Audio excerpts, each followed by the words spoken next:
Continuamos con nuestras meditaciones tomadas de los escritos de la sierva de Dios, Luisa Picarreta. Estamos conociendo el don de la divina voluntad, así como Jesús nos lo enseña a través de los escritos de la sierva de Dios, Luisa Picarreta.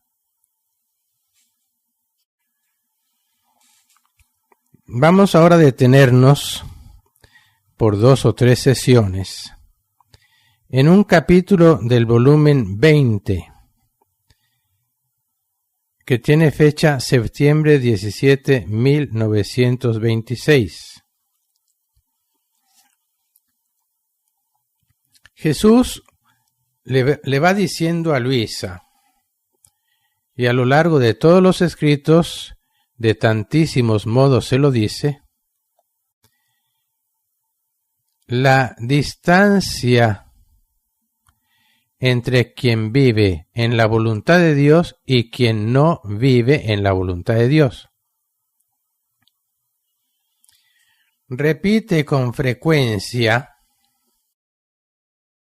que este vivir en la voluntad de Dios es lo que originalmente quiso y sigue queriendo Dios desde el principio de la creación. Y para entender el gran mal de haberse apartado de la voluntad de Dios a causa del pecado original,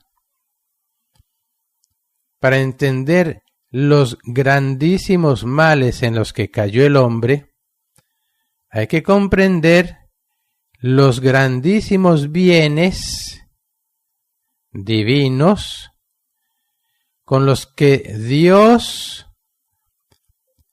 colmó al hombre cuando lo creó.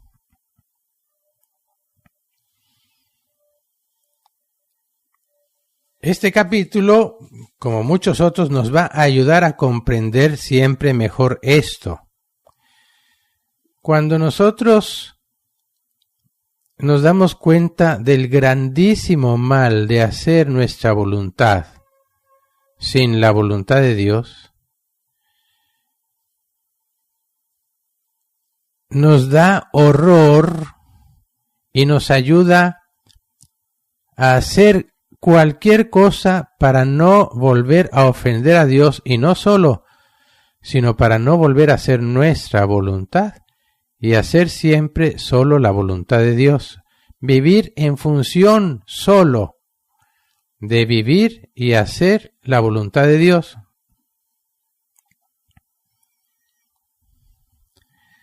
Cuando tú alguna vez comiste algo que te hizo daño,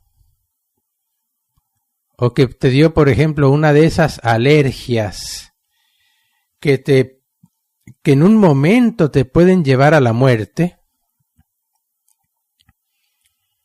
tú te alejas de ese alimento, no vuelves a comer de él, y aunque tal vez sientas deseo de comerlo, sabiendo lo que puede suceder, no vuelves a tocarlo.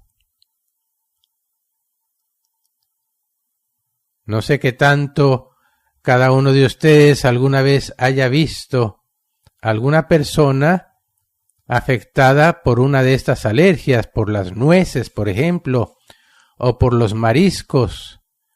Impresiona cómo en pocos minutos la persona empieza a hincharse, se le empieza a cerrar la garganta, que si no se interviene de inmediato, la persona muere. ¿No sería sumamente terrible y condenable que la persona volviera a aventurarse a comer dichos alimentos sabiendo que le pueden hacer tanto daño hasta llevarla a la muerte? Pero cuando uno no sabe, y ese es el punto, saber, cuando sabemos los grandes males de la voluntad humana, entonces uno se aparta de ellos totalmente. Para entender a qué punto el hombre llegó a causa del pecado, hace falta conocer el puerto de felicidad en el que el hombre vivía antes del pecado original. Vamos entonces a leer una parte de este capítulo y a meditarlo.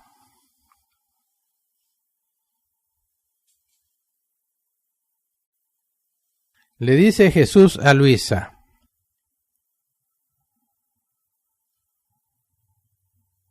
Hija mía, todo lo que salió de nuestras manos creadoras, a cada cosa creada le fue asignado su puesto y su oficio distinto. Y todas están en su puesto, alabando con alabanzas incesantes a aquel fiat eterno que las domina, las conserva y les da vida nueva. Así que el conservarse siempre bellas, íntegras, nuevas, es por el movimiento del fiat supremo dominante en ellas.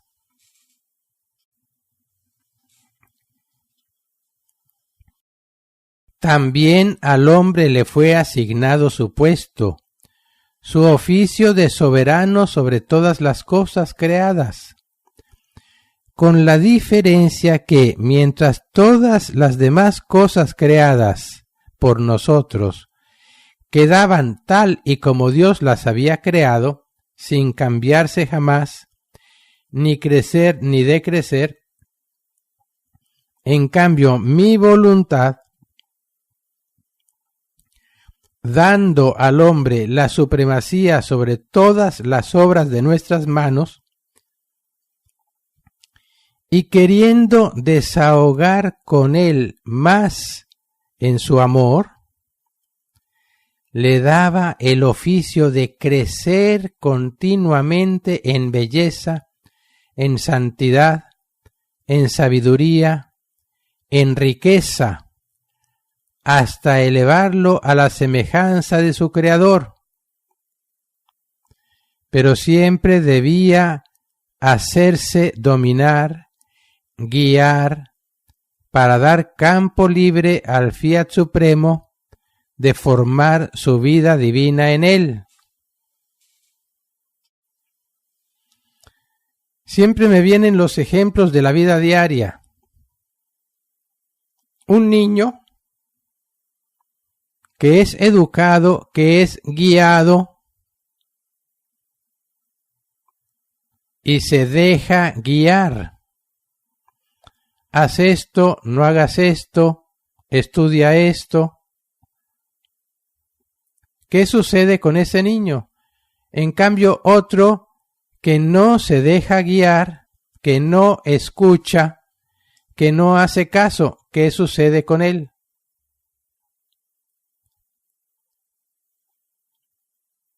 Así de simple.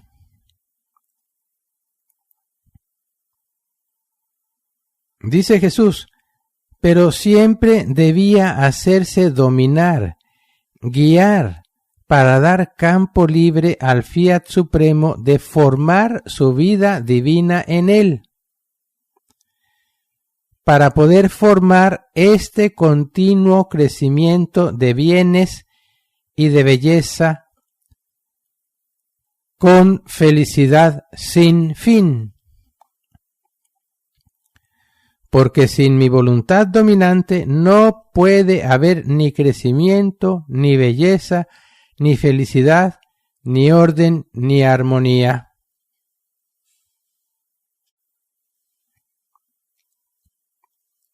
Vemos cómo repetidamente Jesús usa estas palabras: crecer, belleza, felicidad, orden, armonía. Debemos ir teniendo una idea cada vez más divina de todo esto. Crecer a lo divino hasta lo infinito. Jamás dejar de crecer. Todo lo creado tiene su principio y en algún momento su fin. Pero el alma creada por Dios fue creada a imagen y semejanza de Dios y no tiene fin. Es eterna. Tuvo un principio, sí, el instante en que Dios la creó, pero no tendrá fin. Es eterna. Una belleza infinita. Imaginémonos todas las bellezas que jamás podamos imaginarnos y todo eso crecerá eternamente. Asimismo, la felicidad, el orden, la armonía, todo. Mi voluntad, siendo origen, dueña, principio de toda la obra de la creación,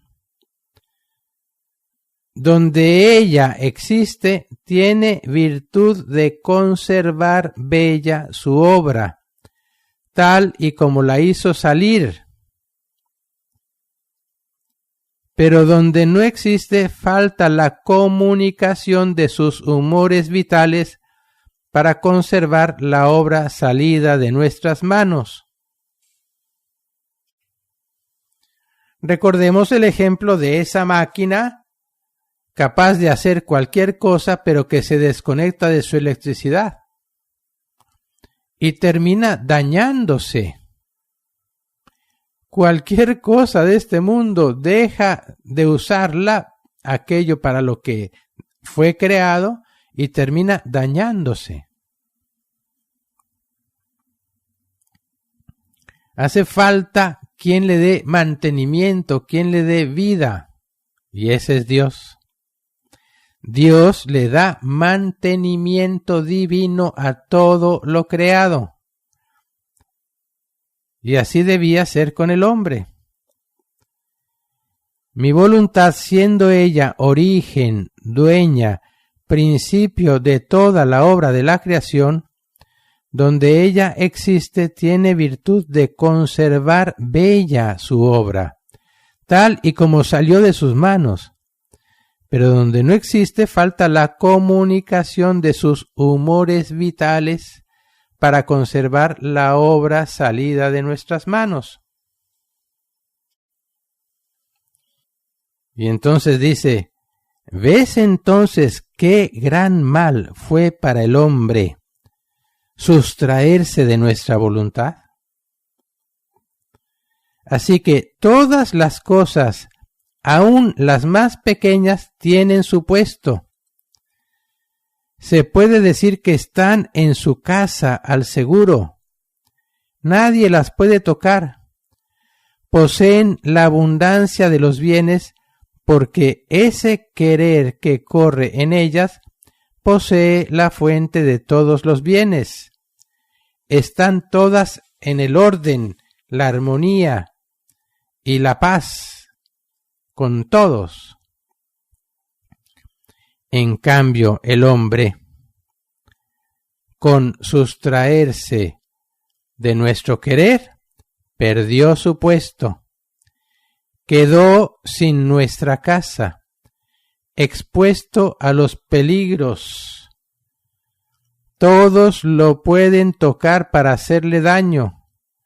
Los mismos elementos son superiores a él, porque poseen una voluntad suprema, mientras que él posee una voluntad humana degradada, que no sabe darle otra cosa que miserias, debilidades y pasiones. Y como ha perdido su principio, su puesto, se ha quedado sin orden, desarmonizado, con todos, y no goza paz ni siquiera en sí mismo.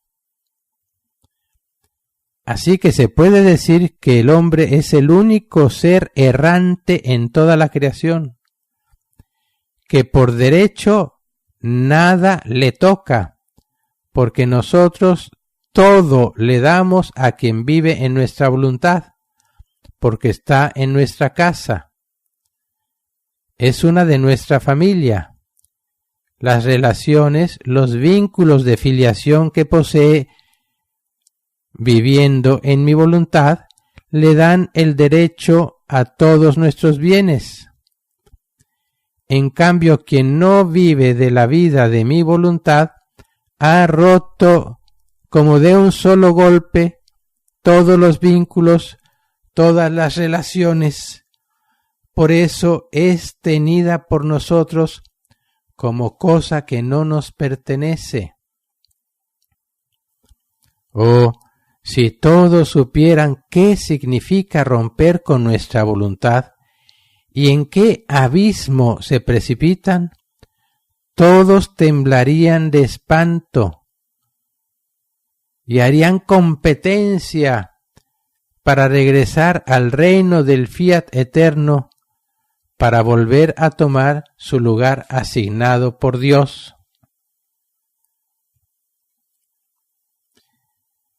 Con la ayuda de Dios vamos viendo, ¿no?, la voluntad de Dios. Nosotros debemos volver, como siempre lo digo, a la fuente de todos los misterios de nuestra santa religión, la Santísima Trinidad en sí misma. Este ser de solo, purísimo amor, infinito, eterno, inmenso, bellísimo, felicidad infinita, y que cuando crea al hombre quiere comunicarle, participarle, donarle todos sus bienes, todo él mismo. No puede menos que querer dar todo. Pero el hombre decide salirse de todos los bienes. Otro ejemplo dentro de los tantos que Jesús le pone, y que es semejante a la parábola del hijo pródigo. Un hijo que vive con su padre y participa de todos los bienes de su reino. Todo está a su servicio. Todo le produce un gozo enorme. De hecho, en su reino puede hacer lo que quiera, en el orden propio de ese lugar. No se cansa de un lugar a otro dentro de ese reino, pero cuando él se sale del reino, pierde el derecho a todos los bienes y se encuentra con todas las miserias. Por eso aquel hijo pródigo va y malgasta todo lo poco que pudo llevarse, hasta terminar comiendo de aquello que comen los mismos cerdos. Este ejemplo es muy bello y muy fuerte, fuertísimo. Para los judíos lo entendían de una manera especial, porque el cerdo para los judíos es un animal inmundo. Y querer comer lo que los cerdos comían era como decir que llegó a lo más bajo de lo más bajo. Más bajo no podía llegar. Hasta que decide volver. Cuando el hombre vuelve, Dios sale al encuentro del hombre, como aquel padre lo ve de lejos y sale a su encuentro. Y lo viste de vestiduras reales, y junto con él camina hasta volver a su casa, hasta volver al reino de Dios. Manda a su propio Hijo Jesucristo, nos viste con vestiduras reales, la sangre misma de Jesucristo, y nos acompaña hasta volver al orden, a la finalidad, al puesto para el cual fuimos creados por Dios. El hombre, cuando está unido a Dios, puede recibir todos los bienes divinos. Pero también aquí, fíjense, sucede que para la mayoría les dice uno, mira, es que las riquezas divinas son inmensas. ¿Y cuáles son esas riquezas? Santidad, paz, belleza, sabiduría, todo lo divino. Y la mayoría, y la grandísima mayoría, no les parece que todo eso tenga valor suficiente como para dar la vida por ello, como para abandonar las miserias en las que se viven para poder alcanzar, para poder obtener todos estos bienes, todas estas riquezas. Por eso hace falta el conocimiento. En la medida en que vamos conociendo estos bienes, y es un conocimiento que va más allá de simplemente saber, porque en ese sentido pues ya sabemos que existe, ya conocemos que existe, pero no hemos conocido, experimentado esa felicidad, esa paz, esa santidad, esa belleza divina, esa armonía, orden, sabiduría divina, el amor infinito de Dios, en una sola palabra. Vamos a detenernos aquí y continuamos entonces mañana con la meditación de este capítulo. Pidámosle a nuestro Señor y a nuestra Madre Santísima que nos concedan la gracia de profundizar en el conocimiento de la santísima voluntad de Dios.